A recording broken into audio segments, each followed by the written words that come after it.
Listo, mis hermanos. Seguimos con nuestro estudio de la interpretación puritana. Y hemos visto una introducción en que vimos 6 principios principales. Vimos su afirmación de sentido único y pleno. La Biblia como consistente y armoniosa en su sistema pactual y su inerrancia. El deseo de conocer a Dios, una interpretación doctrinal. Vimos Cristo como el centro y también el deseo de vivir para Dios, tanto en experimentarlo a Él en su palabra, como también vivir de manera práctica en adornar nuestro entendimiento de las Escrituras. De ahí vimos el ejemplo de William Perkins en su libro sobre la predicación y cómo la predicación, la predicación requiere una buena interpretación. Edward Lee, otro autor puritano, nos da también su sistema de interpretación. Él era el hijo de un magistrado local de Leicestershire. Se matriculó en Magdalen Hall en Oxford en 1617 y se graduó en 1620 con su bachillerato y 1623 con su maestría. Él mismo llegó a ser político importante en el Parlamento largo de 40 a 48 por ahí. Y incluso fue incluido como miembro de la Asamblea de Westminster. En su libro, A System or Body of Divinity, un sistema o médula de divinidad, Edward Lee dedica 9 capítulos a las Escrituras. El último de estos se llama Interpretación de las Escrituras, un buen lugar donde ir para ver su sistema interpretativo. Él divide esa sección en 3 partes. Los varios sentidos de las Escrituras, quién tiene la autoridad para interpretar las Escrituras y cuáles son los medios para interpretar las Escrituras. Y es muy importante porque esos han sido las 3 preguntas clave que hemos visto en ese tiempo de la Reforma y los puritanos. Una necesidad consistente de responder esas preguntas. En cuanto a la primera pregunta, ¿hay varios sentidos o uno solo? Él afirma que hay 2 partes a la interpretación, la traducción y la explicación. Dentro de la explicación hay un sentido más teológico y un sentido más gramático, o el sentido gramático histórico y otro místico o espiritual. El sentido significado del texto, que se ve como doble, es lo que Dios, el autor de las Escrituras, da a los hombres para conocer y entender en y a través de las Escrituras. Y en su mente la obra de interpretación tiene 2 aspectos, el explicar el sentido correcto y aplicar el sentido correctamente. En cuanto al sentido literal, es lo que la letra en sí o las palabras tomadas en su significado genuino conlleva. Esa interpretación no interpreta de una manera literalista, sino entiende reglas de género y lenguaje figurativo.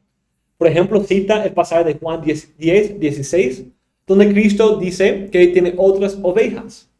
No está hablando de que Cristo era un pastor físico que tenía en alguna parte un redil de ovejas, sino está hablando de gentiles en comparación con los judíos.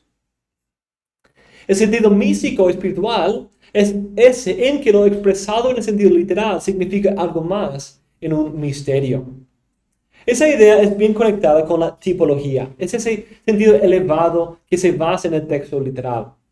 Y él usa un ejemplo del tipo de las aguas de Noé para simbolizar el bautismo o la salvación por medio de Cristo, o también el Cordero Pascual y apuntar a Cristo. Ese sentido tipológico. Debido a la conexión íntima entre esa división doble y la cuádriga, describe el método católico de las 3 divisiones del sentido espiritual y da 3 críticas de este método. En primer lugar, dice que el entendimiento de la cuádriga del sentido literal está equivocado.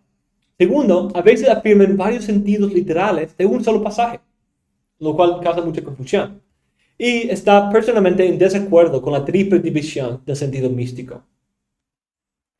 En cuanto al primer punto, él afirma que su sentido literal es simplemente lo que las palabras significan, sin consideración del uso de figuras o metáforas. Eso como él describe la idea católica. Incluso cita la historia, probablemente legendaria, de cómo Orígenes interpretó Mateo 5:29, que dice que habla de aquellos que se hacen eunucos para el reino de Dios, y hay la leyenda que Orígenes se castró a sí mismo para hacerse eunuco para el reino de Dios. Su entendimiento del sentido literal no es literalista en que simplemente toma las palabras según su definición léxica. Por ejemplo, cuando Génesis 3:15 dice, la simiente de la mujer herirá la cabeza de la serpiente, no significa que un hijo de Eva va literalmente a aplastar la cabeza de una serpiente, sino dice, ese es el sentido literal de esas palabras. Cristo conquistará a Satanás y subyugar todas sus fuerzas y poder, aunque el diablo ni es serpiente ni tiene cabeza física. En cuanto al segundo punto, afirma que el único sentido genuino apropiado de las escrituras, el literal o gramático, si surge de las palabras en sí o figurativamente entendidas, o de ambas maneras. El dividir el sentido literal en varios está en contra de la verdad, el texto y la razón. El sentido es único, aunque ese sentido pueda tener varias consecuencias o, en otras palabras, aplicaciones. En el tercer punto, no rechaza completamente esa idea del triple sentido, porque reconoce que hay varias colecciones de un solo sentido, o varias aplicaciones o acomodaciones del único sentido. Él entiende el ejemplo clásico de alegoría en Gálatas 4, no como un doble sentido, sino como aplicación alegórica. La alegoría es una extensión natural y orgánica de la historia. Por lo tanto, las varias tropologías, analogías y alegorías son aplicaciones diversas del único sentido. Sin embargo, a veces la alegoría no es tan clara y explícita como en otros casos. Por esa razón es importante ver cómo el Espíritu Santo mismo interpreta y aplica esos pasajes. En segundo lugar, él responde la pregunta, ¿quién tiene la autoridad para interpretar? Esto es una pregunta clave, ¿cierto? Y desde la Reforma ha sido el punto, como dijo Melanchthon, la sustancia del debate. Esta pregunta revela que para los puritanos y los reformados, la interpretación no solo tenía que basarse en ciertas presuposiciones teológicas sobre la naturaleza de Dios, ni solamente en presuposiciones bíblicas sobre la naturaleza de la palabra, sino también tiene que ver con un aspecto eclesiológico.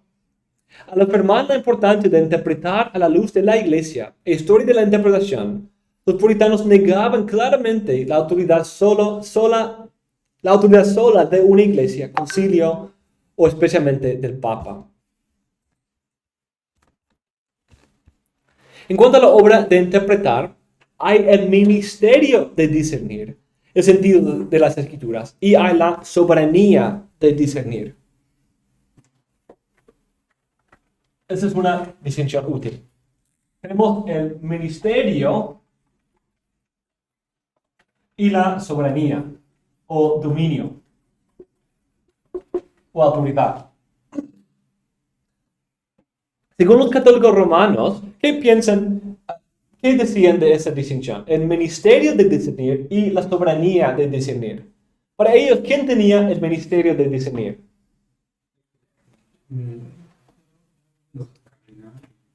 La iglesia, los clérigos. ¿Quién tenía la soberanía de discernir? La tradición, el Papa y los concilios. Pero para los reformados, ¿cómo hablarían de esto? El ministerio, ¿quién es? ¿Quién tiene el ministerio de discernir? En un sentido, todos. Los pastores, pero incluso hasta todos. Todos tienen este ministerio. ¿Y quién tiene la soberanía? Cristo y su Espíritu.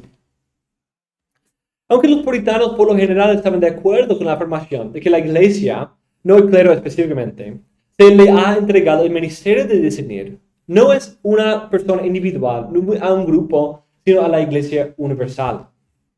Sin embargo, están en gran desacuerdo con el segundo punto. La soberanía de discernir la tiene Cristo mismo y su palabra. Es decir, Cristo y la palabra misma son nuestra regla de interpretación, y ellos proveen la interpretación autoritativa y absoluta. Lee dice, el Espíritu Santo es el juez. Las Escrituras es la sentencia o decreto definitivo. No reconocemos otro juez público excepto las Escrituras. El Espíritu Santo enseñándonos en las Escrituras. El quien hizo la ley debería interpretar la misma. Eso es lo que dijo Perkins también. Y luego dice lo mismo. Como las escrituras no son del hombre, sino del Espíritu, de la misma manera su interpretación no es por el hombre, sino por el Espíritu. En contraste con este concepto protestante, los católicos afirman que el Papa es como Moisés en Éxodo 18, o el magistrado y sumo sacerdote de Deuteronomio 17, o el predicador de Eclesiastés. Veía esos tipos del Papa. Pero como vimos en otros lugares, los católicos tendían a usar alegoría para defender su sistema eclesiológico. Eso es aquí rechazado por Lee. Lee afirma que el correspondiente verdadero de esos hombres es Cristo. Cristo es el mejor Moisés. Cristo es el sumo sacerdote. Cristo es el predicador de Eclesiastés. En rechazo completo de la autoridad del Papa sobre nuestra interpretación, él dice: tenemos una forma más compacta de llegar a la comprensión de las Escrituras. Cuando dudamos de algún lugar, demoraría demasiado quedarnos hasta que tengamos el consentimiento general de los pastores de la iglesia, o esperemos un concilio general, o vayamos a Roma. Pero la palabra de Dios está entre nosotros. Las propias Escrituras y el Espíritu de Dios abriendo nuestros corazones nos enseñan a entenderlas. Y sin embargo no decimos, como nos acusan los papistas, que permitimos a todo hombre privado la interpretación de las Escrituras, rechazando el juicio de los pastores de la iglesia. Panoritan dice: la opinión de un hombre piadoso debería ser preferida antes que los papas, si se basa en la autoridad del Antiguo y Nuevo Testamento. Las Sagradas Escrituras son su propia regla, no el Papa. Eso significa que en cierto sentido, la interpretación privada es aceptable. Es decir, es apropiado para un individuo estudiar, escudriñar e interpretar la Biblia. Sin embargo, en cuanto al fin de su interpretación o resultado, no es lícito tener una interpretación privada, saliendo de la mente del intérprete y no del texto. Es decir, yo puedo hacer una interpretación privada, es decir, yo solo en mi propia casa. Yo puedo tener la Biblia y estudiarla, pero no puedo llegar a una conclusión sobre el texto que sea algo en contra de lo que la iglesia ha afirmado, o lo que otros de sano juicio. No, yo no soy el juez que determino, sino mi meta es someterme a la Biblia y lo que el texto dice. No tengo el derecho de decir mis propias ideas acerca de la Biblia.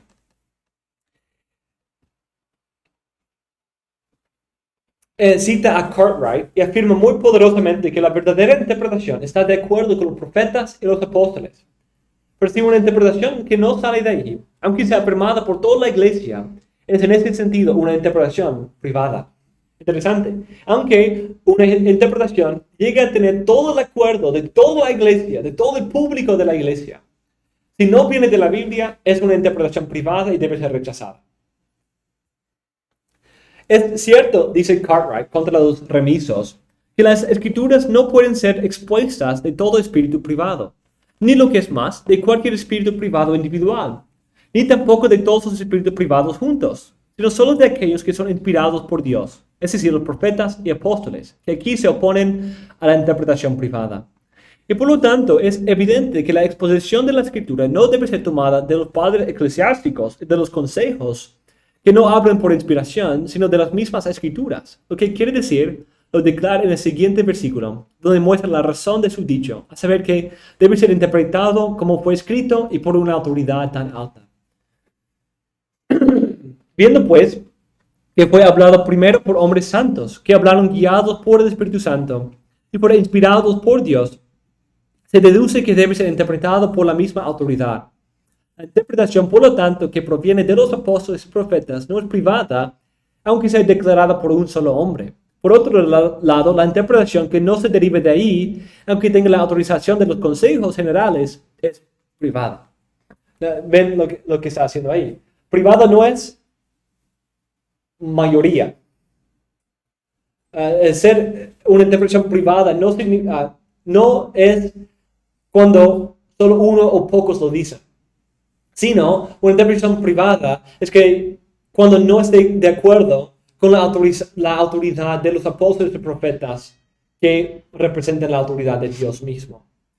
Incluso dice, cuando todos afirmen algo que no viene de la Biblia, es una interpretación privada rechazable. Pero cuando solo un hombre afirma lo que la Biblia dice en contra de todos los demás, es la interpretación correcta.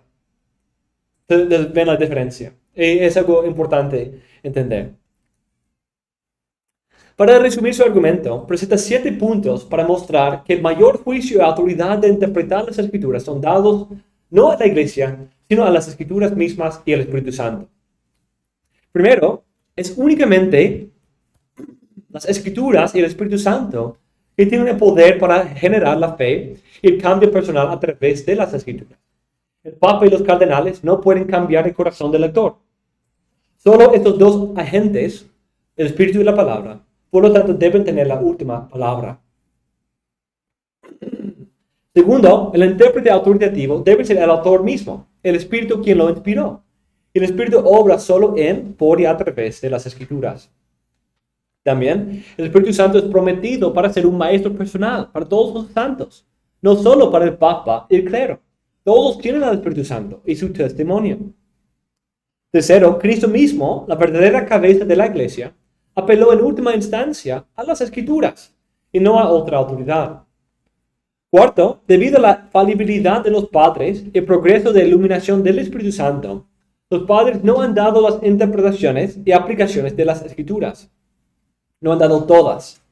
De hecho, él afirma que es posible que un hombre en sus días tuviera la posibilidad de dar el sentido correcto de un pasaje, aunque los padres no lo vieron, o incluso si estaban en contra de su idea. Quinto, si la doctrina de Pablo tuvo que comprobarse por las Escrituras, como en el caso de los bereanos, cuanto más las declaraciones del Papa o la Iglesia. Sexto, la interpretación es un don dado por Dios a la Iglesia. Y así no es confiada a un solo hombre o clase de hombres. Séptimo, los fieles son mandados a probar cada doctrina por las Escrituras, lo cual requiere interpretación. Junto con otros puritanos, este aspecto de la hermenéutica también era importante en su polémica contra los anglicanos. Los anglicanos también introducían tradición eclesiástica a su manera de adorar y a su estructura. Pero los puritanos respondían a esto, y muchos de ellos con su principio del principio regulador de la adoración. Ellos decían, no, solo la Biblia tiene derecho de regir nuestras conciencias en cuanto a la adoración. Y no pueden demandarnos nosotros seguir cierto directorio de adoración o un libro de oración, sino debemos someternos a lo que la palabra de Dios dice. Entonces, para él, ¿cuáles son los medios de la interpretación? La tercera pregunta que responde en su libro. Los medios son usados para alcanzar un fin, ¿cierto? Entonces, ¿cuál es el fin de la interpretación? Dirigir a la Iglesia a toda verdad salvadora. El primer medio para alcanzar este fin es interpretar con oración. Dependencia. Eso es algo que vemos mucho, ¿cierto? Una dependencia del Espíritu Santo. Porque es Él quien ilumina. Y como acabamos de ver, es Él quien es el autor, el intérprete autoritativo de la Biblia. Debemos meternos en lo que yo llamo una lectura profunda. Tenemos que escudriñar las Escrituras, meditar en ella. Y como Lee dice, debemos usar la Biblia, excavar la mina de oro en la Biblia. No es algo que siempre se encuentra fácilmente en la superficie, sino requiere trabajo, meditación, profundización y esfuerzo. Tercero, debemos buscar entender los idiomas originales para ver con nuestros propios ojos y no los de alguien más. En cuarto lugar, y muy interesantemente, dice, deben ser también expertos en todos los artes liberales, en particular la gramática, lógica, retórica, filosofía e historia generales. Pero eso no es quitarle la suficiencia de las Escrituras que ha enfatizado tanto. No, puede ser. Puede ser que esa filosofía y otras cosas se impongan en la Biblia, como vimos en Orígenes y muchos otros. Pero, ¿qué dice él sobre cómo eso funciona? Para él, debemos minar todo lo que la Biblia nos enseña acerca de esos asuntos. Debemos prestar atención, pero estudiarlos con una sumisión a la Biblia. Todos los tesoros de sabiduría y conocimiento están escondidos en las Escrituras. Los tesoros de la filosofía natural en Génesis. de la filosofía moral en Éxodo, en Deuteronomio y Eclesiastés, de la política en los judíos de Moisés, de los proverbios de Salomón, de la poesía en los salmos, de la historia en los libros de crónicas, jueces y reyes, de las matemáticas en las dimensiones del arca, del templo, de la metafísica en los libros de los profetas y del Apocalipsis. Interesante, ¿cierto? Entonces, no está tampoco rechazando el uso de otros autores en estos asuntos. De hecho, luego va a recomendar el uso de otras fuentes, otros autores antiguos. Entonces, no está rechazando eso. Pero de esa cita vemos que debemos estudiar eso y aplicar eso de manera consistente y conforme a lo que la Biblia misma dice sobre estos asuntos. En quinto lugar, el intérprete tiene que prestar mucha atención a las palabras y a las frases. El estudio de palabras requiere el uso de léxicos y concordancias. Tiene que analizar el contexto inmediato, lo cual contiene la gramática, la función y uso de cada palabra individual, la retórica y la expansión en el significado de ciertas palabras más allá que su significado básico, y la lógica y cómo el autor construye su argumento. También debe comparar este pasaje con pasajes paralelos y pasajes que tienen un tema paralelo. Tercero, deben analizar varias traducciones y versiones antiguas, como la versión siriaca, aramea o la Septuaginta. Cuarto, deben interpretar cada pasaje a la luz del enfoque del contexto o del libro. Y el contexto es rey para esto.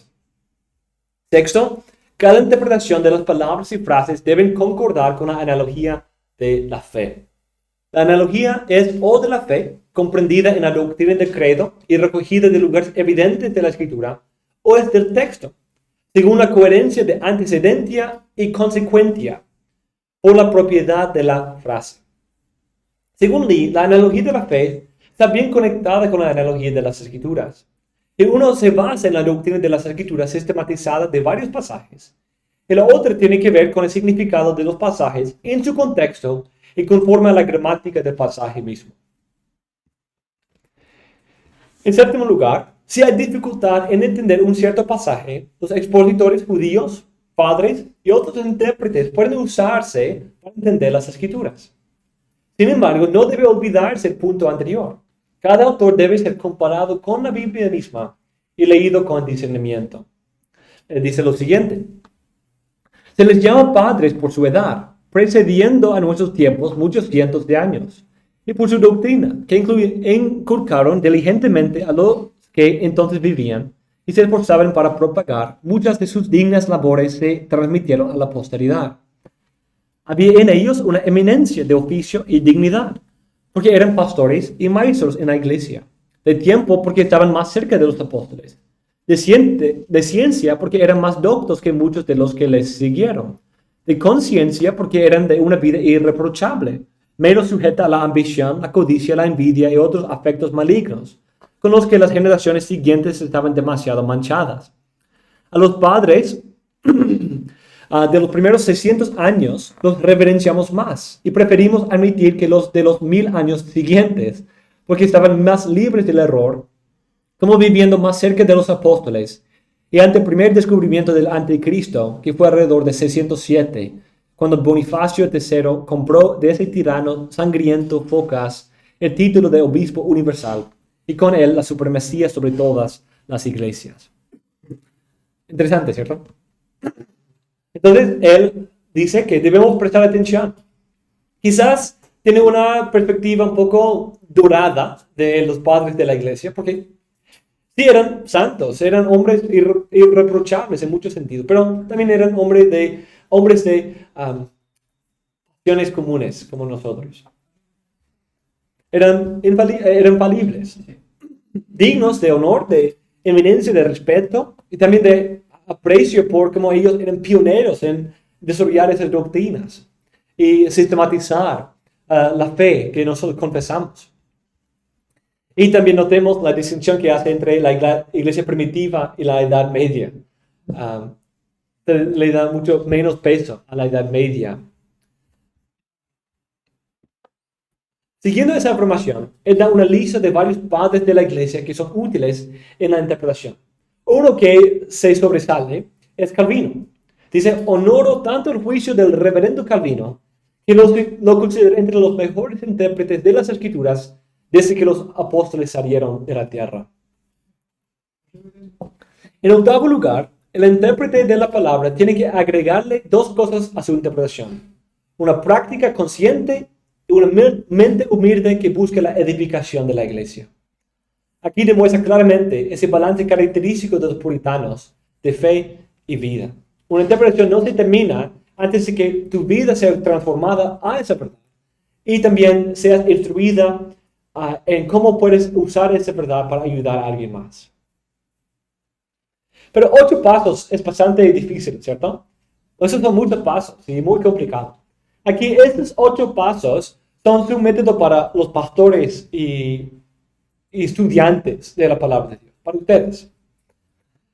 Pero él ve esa dificultad y trata de resumirlo de una manera más precisa en que esos principios pueden ser usados por las abuelitas y los niños. Siendo un buen pastor, él recomienda a los niños y abuelitas a acercarse con preparación antecedente. Antes de ir a la Biblia, prepara tu corazón, lávate las manos. Oraciones, reverencia a la autoridad de la Biblia y confianza en las promesas divinas acerca de la iluminación del Espíritu Santo. Entonces, así prepárate, hermano, abuelita, para el estudio de la Biblia. Orar, depender de Dios, tener una reverencia y amor por la palabra en tu corazón y confiar que Dios te va a enviar su Espíritu Santo para ayudarte. Segundo, después de esa preparación necesaria, deben leer con la mayor atención y una disposición piadosa. Deben estar buscando no solamente entender, sino para amar lo que se enseña en las Escrituras. Y con la mente y corazón cambiados, el cristiano debe buscar aplicar las verdades a su vida por autoexaminación, corrección y crecimiento en buenas obras. La lectura debe ser acompañada por meditación y también deben hablar de esas cosas con otros, para que el hierro con el hierro se afile. Ellos también deben hacer uso de comentarios y exposiciones de las Escrituras. Ese es el tercer paso. Entonces, un proceso bastante sencillo, ¿cierto? Nos sumamos a esos 3 pasos. Preparar.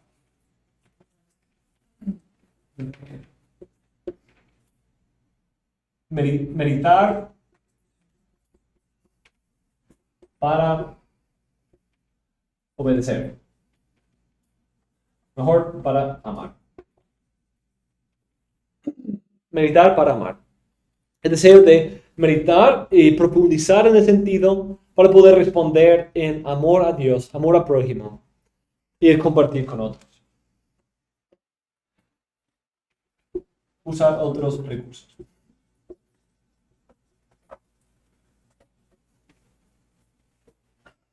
Bastante fácil, ¿cierto? Una abuelita puede hacer eso. Un niño puede hacer eso, que sabe leer. Puede implementar esas cosas.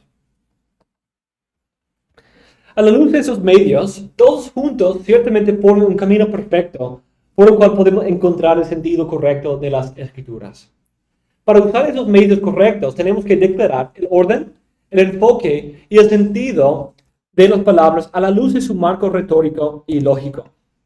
Determina su resumen de la interpretación bíblica con ese resumen del uso de la analogía escritura et fidei. El sentido literal y más amplio de cualquier palabra de la Escritura no debe ser comprendido más allá cuando nuestra división en la misma provocaría algún desacuerdo y contrariedad entre la presente Escritura y algún otro texto o lugar. Si no, cambiaremos la Escritura en una nariz de cera. En caso de tal aparente desacuerdo, el Espíritu Santo nos lleva de la mano a buscar alguna distinción, restricción, limitación o figura para la conciliación de la misma. Y una de ellas siempre se ajustará a propósito, pues la palabra de Dios siempre debe traer la verdad perfecta, no puede luchar contra ella misma. Tercero, hay que buscar el sentido figurado, la limitación, la restricción o la distinción, tal como la palabra de Dios lo permite en el presente lugar o en otro. y sobre todo los que parecen diferir del presente texto, siendo debidamente comparados entre sí.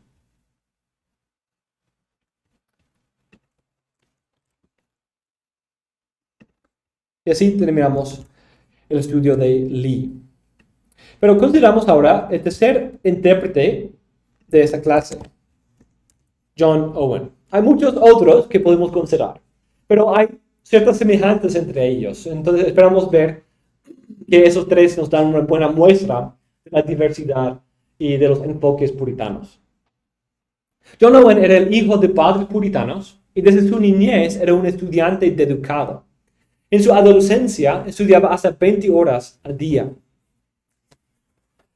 Recibió su bachillerato de Queen's College, Oxford, en 1632 y su maestría en 35. Escribió su primer libro en 1642 y antes de su muerte, él llenó 22 tomos grandes. Se casó con Mary Rook y tuvieron 11 hijos. Solo una de sus hijas llegó a ser adulta. Como era un problema muy común, en ese tiempo muchos de los niños murieron en su infancia. Owen llegó a ser el pastor de San Pedro, Coggeshall, en 1646. Y en un momento leyó el libro Las llaves del reino de los cielos por John Cotton y se convirtió de presbiteriano en congregacionalista. Él era capellán y como mano derecha de Oliver Cromwell en su tiempo de protectorado en los años 50, en esa década. También.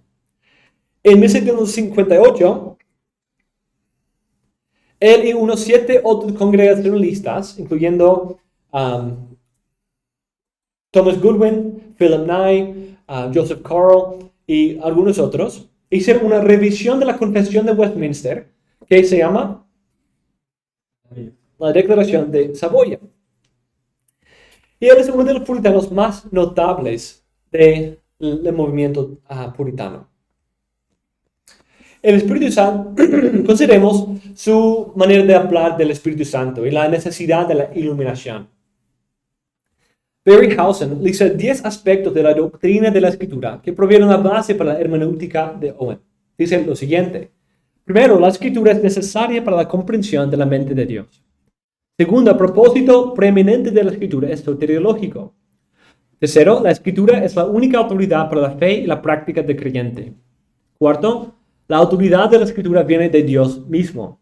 Quinto, la Escritura es inspirada por Dios y por lo tanto es perfecta e infalible. Sexto, la Escritura fue escrita por humanos, pero el Espíritu Santo los guiaba para escribir sus palabras. Séptimo, Cristo es la suma, sustancia y centro de la Escritura. Octavo, la Escritura es la única manera de contemplar al Cristo.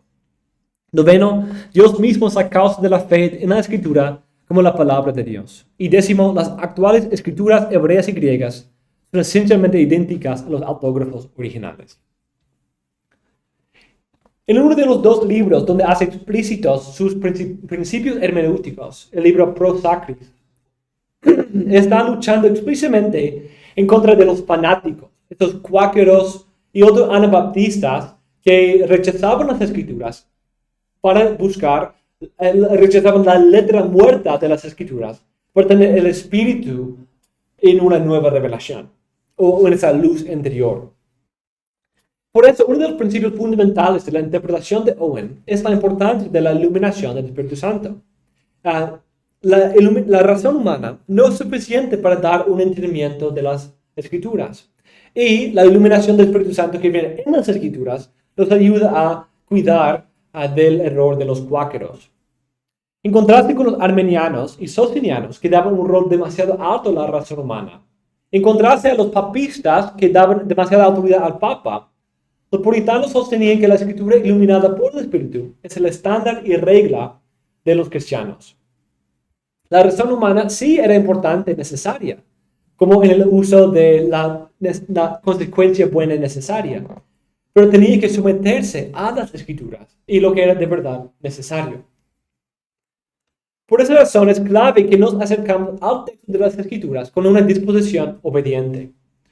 No estudiamos la Biblia autónomamente, sino nos sometemos a la Biblia y ella rige nuestra conciencia, fe y vida. Como él dice, aquellos que intenten interpretar las Escrituras de manera solemne, sin invocar a Dios para ser enseñados e instruidos por su Espíritu, es una alta provocación para él. Ni esperaré el descubrimiento de la verdad de alguien con tan orgullosa e ignorantemente se involucra en una obra tan superior a su capacidad de gestión.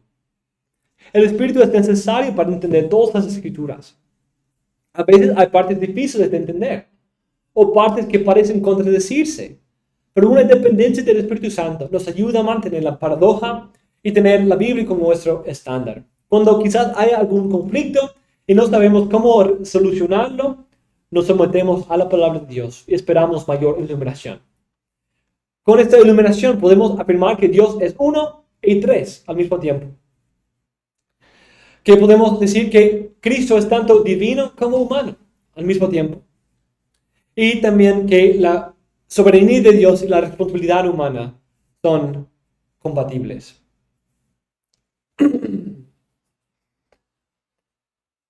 Él dice, el único intérprete, único, público, auténtico e infalible de la Escritura no es otro que el propio autor de la Escritura, por cuya inspiración son la verdad, y por quien poseen su perspicacia o claridad y autoridad, es decir, Dios Espíritu Santo.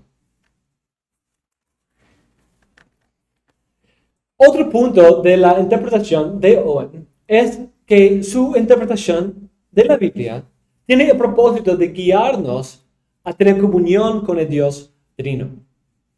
En su descripción del deber de la interpretación, él dice, necesitamos un método por el cual podemos discernir la mente e intención genuina del Espíritu Santo en ella, y así extraer en su debida proporción las cosas necesarias para saber por nuestro beneficio y salvación eternos, y por nuestro entendimiento de nuestro deber requerido y obediencia a Dios. Para Owen, la realidad y bendición más gloriosa del cristiano es que tiene comunión con el Dios Trino. Las Escrituras hablan claramente de esa realidad en que describe la vida cristiana de esa manera, lo que se necesita para la vida cristiana.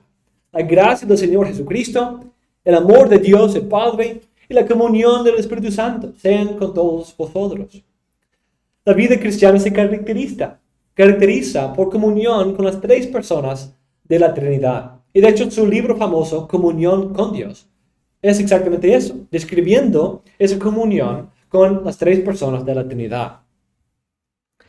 Y fue probablemente por su influencia que la Declaración de Cebolla agregó las palabras, dicha doctrina de la Trinidad es el fundamento de toda nuestra comunión con Dios y nuestra consoladora dependencia de Él. La misma frase que se usó en nuestra confesión de fe. No es de Westminster, sino de Cebolla que se toma.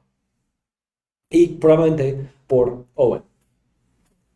Cada persona de la Trinidad tiene un rol distinto en la economía de la redención.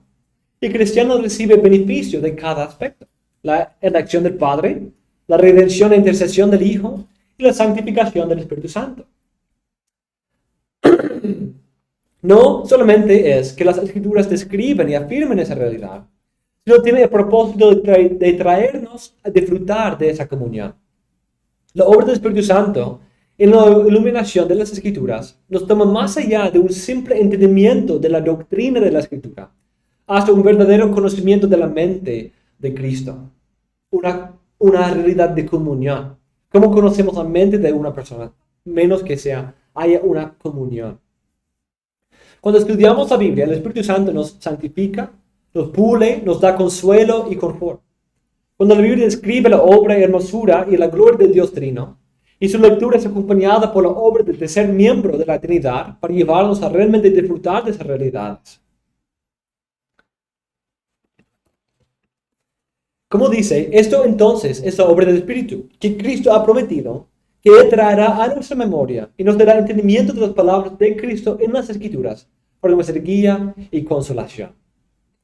La fe generada por el Espíritu Santo, en combinación con la iluminación del Espíritu Santo, nos conducen a creer sus enseñanzas, confiar en sus promesas, esperar en sus profecías, vivir en su consolación y obedecer sus mandamientos. Y todo esto se encuentra en el contexto de una comunión verdadera, personal, factual e íntima con el Dios Trino. Consideremos la metodología de Owen. ¿Cómo él interpretaba? ¿Cuáles eran sus pasos? La primera parte de la metodología hermenéutica de Owen consistía en el uso de 3 principios clave.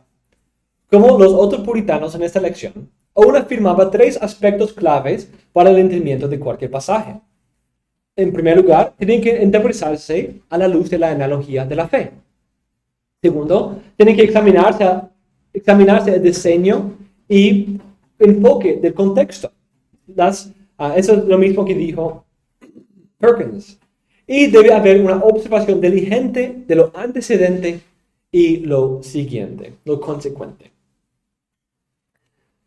Entonces, debemos estudiar la analogía de la fe, discernir el enfoque del contexto, el escopo, el propósito y considerar el contexto, lo que antecede o precede y lo que viene después.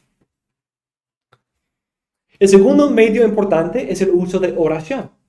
Ahora afirma que la oración es necesaria para una interpretación correcta.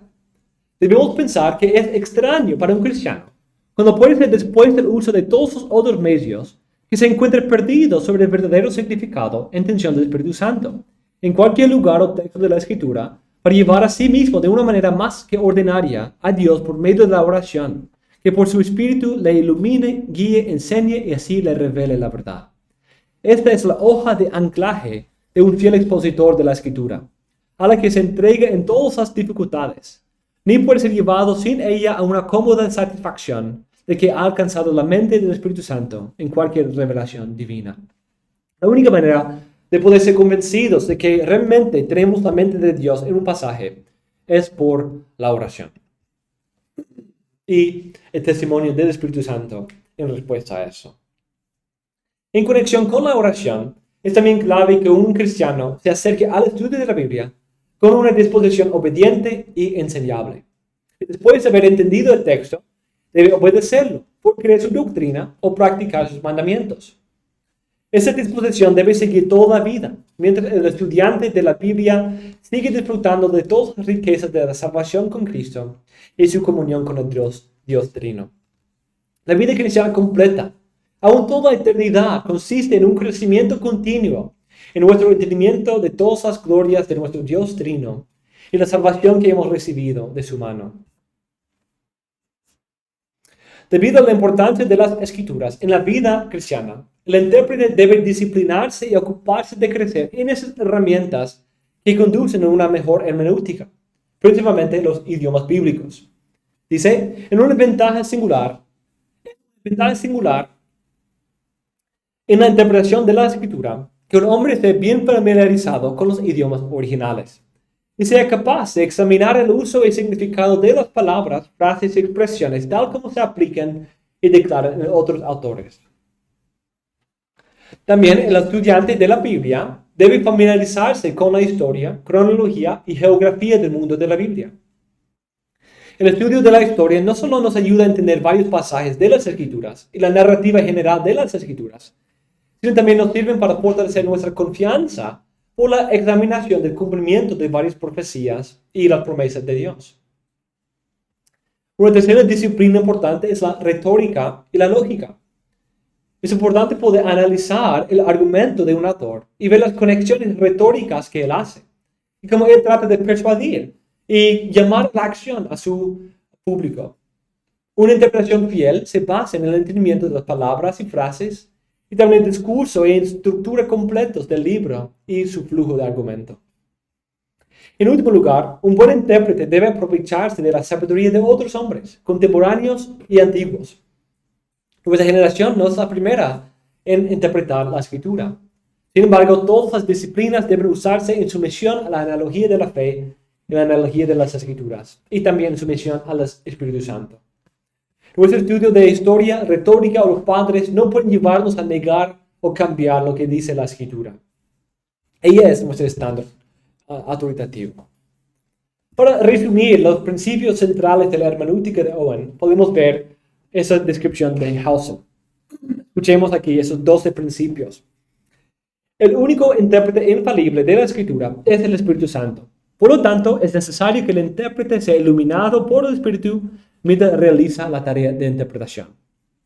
Segundo, todo cristiano debe interpretar la Escritura.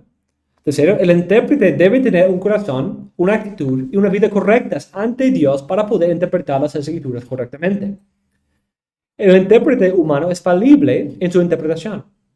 La mejor interpretación exige la comprensión de los idiomas originales. Para entender los significados de las palabras, expresiones y fraseología originales de la Biblia, el intérprete debe compararlas con las mismas utilizadas en otros manuscritos antiguos. El intérprete debe usar la analogía de la fe. El intérprete debe prestar atención al contexto. El intérprete debe tratar de entender el propósito del autor. El intérprete debe tratar de entender las escrituras teológicamente. El intérprete debe conocer la historia general y la geografía para entender las escrituras correctamente, parte de ese sentido literal. El intérprete debe utilizar comentarios y otros libros para ayudarle a entender las escrituras. Los puritanos fueron una extensión orgánica de los reformadores en muchos sentidos, y no menos en su hermenéutica. Pudieron avanzar ciertos aspectos de la hermenéutica reformada, como la idea de los pactos.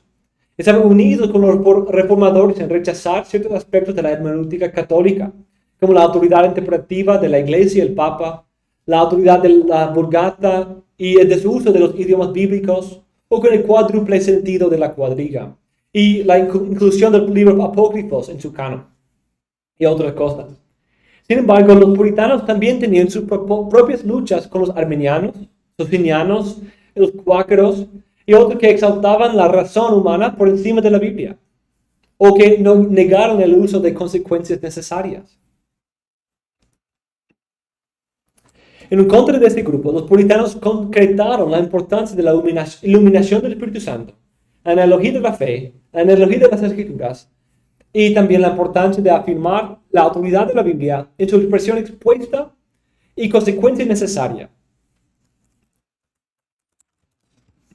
En contra de los fanáticos y cuáqueros, afirmaron la importancia del uso de medios bíblicos para interpretar la Biblia, un entendimiento contextual y la unión que hay entre la obra del Espíritu Santo y la Biblia, como el Espíritu obra en, por y a través de ella.